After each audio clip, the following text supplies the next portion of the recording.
Welcome to শুভেন্দুস biology. বেশ কয়েকদিন আমি একটু বিশেষ কাজে ব্যস্ত থাকার জন্য আমি নতুন কোনো ভিডিও নিয়ে আসতে পারিনি। তো যাই হোক, আবার ফিরেছি। এবার আবার কন্টিনিউ কিছু কোশ্চেন অ্যান্সার এবং আরো কিছু important topics West Bengal school service commission এবং ওয়েস্ট বেঙ্গল মাদ্রাসা সার্ভিস কমিশনের জন্য বেশ কিছু লাইফ সায়েন্সের ইম্পর্টেন্ট টপিক তোমাদের সাথে আলোচনা করব। তো যাই হোক, তো আজকে আমরা ট্যাক্সোনমির উপর, ছবি দেখেই বুঝতে পারছো ক্যারোলাস লিনিয়াস স্যারের ছবি। তো ট্যাক্সোনমির উপর বেশ কিছু ইম্পর্টেন্ট কোশ্চেন যেগুলো নানান পরীক্ষায় এসেছে এবং খুব ইম্পর্টেন্ট, সেই কোশ্চেন নিয়ে আমরা ডিসকাস করব। তো চলো, লেটস স্টার্ট। প্রথমেই চলে আসি কোশ্চেন নাম্বার 1।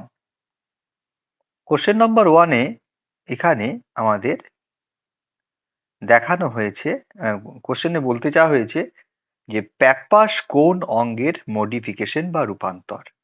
প্রথমেই আসি, প্যাপাসটা কি জিনিস। প্যাপাসটা হলো গিয়ে আমাদের যে সমস্ত কিছু আমাদের কম্পোজিটিভ গাছ বা যেগুলোকে অ্যাস্ট্রেসি বা কম্পোজিটিভ ফ্যামিলি বলে, তো তাদের ক্ষেত্রে দেখা যায় যে তাদের ক্যালিক্সটা মডিফাইড হয়ে সরু একটা সুতোর মতো এরকম জাস্ট একটু অংশ নিয়ে পরিণত হয়, যেটা সাহায্যে তারা যখন ফুলগুলো যখন পরিপক্ক হয় এবং সেখান থেকে সিড তৈরি হয়, তো তখন ওই প্যাপাসের সাহায্যে তারা এক জায়গা থেকে অন্য জায়গা মাইগ্রেট করতে পারে। তো প্যাপাস হচ্ছে কি, অবভিয়াসলি উত্তরটা হবে ক্যালিক্স অঙ্গের মডিফিকেশন। দেখো, শীতকালের দিনে অনেক সময় দেখি আমরা রাস্তার মধ্যে দিয়ে ওই জাস্ট ছোট ছোট তুলোর আকারে কিছু কিছু জিনিস উড়ে বেড়ায়। তো এগুলো অ্যাকচুয়ালি এই এই শীতকালে অ্যাস্ট্রেসির প্রচুর ফুল ফোটে এবং এদের ক্যালিক্স মডিফাইড হয়ে প্যাপাস হয় এবং প্যাপাসটা কিন্তু উঠতে সাহায্য করে। এখান থেকে কোশ্চেন অনেক সময় ঘুরিয়েও দেয় যে প্যাপাস গাছের কোন কাজে সাহায্য করে। সেটা হচ্ছে কি কিন্তু ডিসপার্সেল অফ সিড। ঠিক আছে, সুতরাং এই ক্যালিক্সটাই হচ্ছে কি প্যাপাসে পরিণত হয়, যেটা কিন্তু ডিসপার্সেলে সিড ডিসপার্সেলে সাহায্য করছে। ওকে, নেক্সট কোশ্চেন। কোন গোত্রের বৈশিষ্ট্য হলো পারসিস্টেন্ট ক্যালিক্স? অন্যতম ইম্পর্টেন্ট কোশ্চেন, কোন গোত্রের বৈশিষ্ট্য পারসিস্টেন্ট ক্যালিক্স? এই যে কথাটা আছে, পারসিস্টেন্ট ক্যালিক্সটা কি জিনিস? পারসিস্টেন্স ক্যালিক্স হচ্ছে গিয়ে, যেমন আমরা দেখেছি বেগুন অথবা লঙ্কা, এদের ক্ষেত্রে দেখি যে একদম ক্যালিক্সটা অর্থাৎ বৃতিটা ফল হয়ে যাওয়ার পরেও, অর্থাৎ ফুলের অংশ তো ক্যালিক্স বা বৃতি, সেটা ফল হয়ে যাওয়ার পরেও গাছের মধ্যে থাকে। সুতরাং এখানে এই পারসিস্টেন্ট হয়ে যায় এই আমাদের যেটা সোলানেসি ফ্যামিলি আছে, সোলানেসি ফ্যামিলি অর্থাৎ আমাদের বেগুন, লঙ্কা, টমেটো, এই সমস্ত ফ্যামিলির যে সমস্ত যত গাছ আছে তাদের কিন্তু কিন্তু পারসিস্টেন্ট থাকে। অন্যান্য কিন্তু ম্যাক্সিমাম ক্ষেত্রে ফুল যখন ফলে পরিণত হয় তখন কিন্তু ক্যালিক্সটা নষ্ট হয়ে যায়, কিন্তু এদের ক্ষেত্রে পারসিস্টেন্ট থেকে যায়। নেক্সট কোশ্চেন, অ্যাপোকার্পাস কন্ডিশন কোন উদ্ভিদে পাওয়া যায়? দেখো, এখানকার অ্যাপোকার্পাসটা জানি আমরা প্রিমিটিভ ক্যারেক্টার, সিনকার্পাসটা হচ্ছে গিয়ে অ্যাডভান্স ক্যারেক্টার। এখানে দেখো পি, পি, কটন, ডাটুরা, এরা সবাই কিন্তু সিনকার্পাস মেম্বার। একমাত্র এখানকার অ্যাপোকার্পাস মেম্বার হচ্ছে গিয়ে র্যানানকুলাস। র্যানানকুলাসটা একটা প্রিমিটিভ গাছ এবং এদের ক্ষেত্রে কিন্তু অ্যাপোকার্পাস কন্ডিশন দেখা যায়। নেক্সট, সিনজেনেসিয়াস দশা কোন গোত্রে দেখা যায়? দেখো, সিনজেনেসিয়াস আর সাইনেনড্রাস দুটো কথা খুব ইম্পর্টেন্ট। সিনজেনেসিয়াস হচ্ছে গিয়ে যখন অসংখ্য স্ট্যামেন, তারা স্ট্যামেনের মধ্যে যে দুটো পার্ট থাকে, একটা বলা হয় ফিলামেন্ট, একটা আছে অ্যান্থার। যখন অ্যান্থার গুলো পরস্পর পরস্পরের সাথে যুক্ত হয়ে থাকবে কিন্তু ফিলামেন্টটা মুক্ত থাকবে, তখন তাকে সিনজেনেসিয়াস কন্ডিশন বলা হয় এবং সেটা একটা ব্র্যান্ড ক্যারেক্টার হচ্ছে গিয়ে কম্পোজিটি বা অ্যাস্ট্রেসি। আর যেটা সাইনান্ড্রাস বললাম অন্য একটা কন্ডিশন, সাইনান্ড্রাস কন্ডিশন হচ্ছে গিয়ে যখন ফিলামেন্ট এবং হচ্ছে গিয়ে অ্যান্থার দুটোই যখন পরস্পরের সাথে যুক্ত থাকবে তখন তাকে বলা হয় সাইনান্ড্রাস কন্ডিশন, যেটা কিন্তু কুমড়ো গাছের ক্ষেত্রে দেখা যায় কিউকারবিডিসির বৈশিষ্ট্য। আর সিনজেনেসিয়াস কিন্তু কম্পোজিটির বৈশিষ্ট্য বা অ্যাস্ট্রেসি ফ্যামিলি বলা হয়। নেক্সট কোশ্চেন, মোনাডেলফাস স্ট্যামেন কোথায় দেখা যায়? কোন গোত্রের বৈশিষ্ট্য? মোনাডেলফাস কাকে বলে? এখানে আমি বলি মোনাডেলফাস, ডায়াডেলফাস, তারপরে আমাদের পলিডেলফাস এরকম আছে।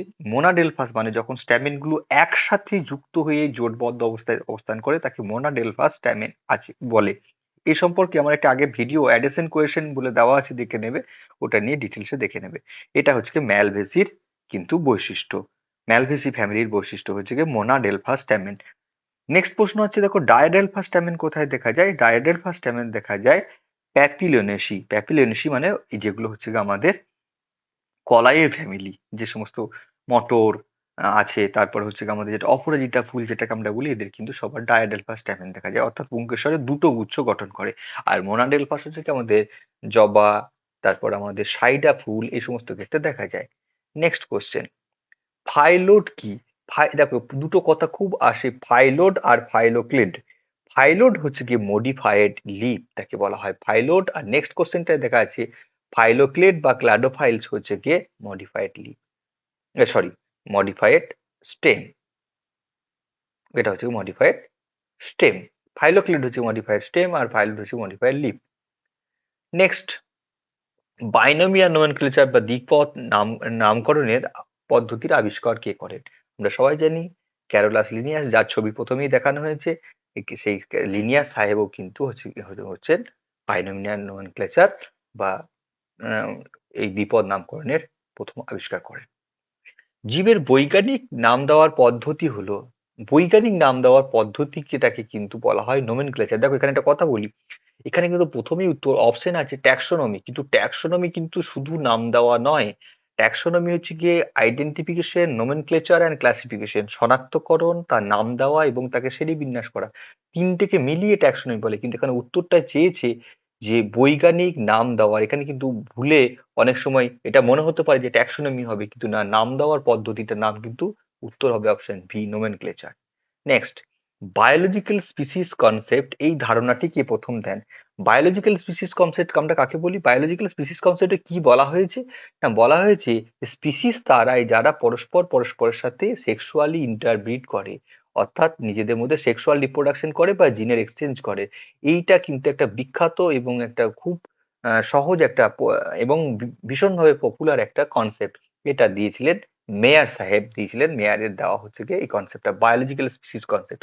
এছাড়া অনেক স্পিসিস কনসেপ্ট আছে, কিন্তু biological species concept one of the most popular concept of species. Next, দ্বিপদ নামকরণের প্রকাশিত গ্রন্থটি হলো, দ্বিপদ নামকরণের প্রকাশিত গ্রন্থটির নাম আমরা জানি ক্যারোলাস লিনিয়াস সাহেবের দেওয়া স্পিসিস প্ল্যান্টারাম নামক বইটা পাবলিশড হয়েছিল জুন মাসে 1753 সালে। পাবলিশড হয়েছিল, বিখ্যাত একটা বই, যেটাকে ভিত্তি করে জুলজি ও বটানি প্রথম নামকরণ শুরু করা হয়। তো এই হলো, এই কতগুলো ছিল 12টা খুব ইম্পর্টেন্ট, এবং আশা করি তোমাদের ভালো লাগবে। তো ভিডিওটা কেমন লাগলো লাইক কমেন্ট শেয়ার করে আমাকে জানাবে, এবং পরবর্তী এইভাবেই আবার ভিডিও আপলোড করতে যাবো। ওকে, চলো টাটা বাই।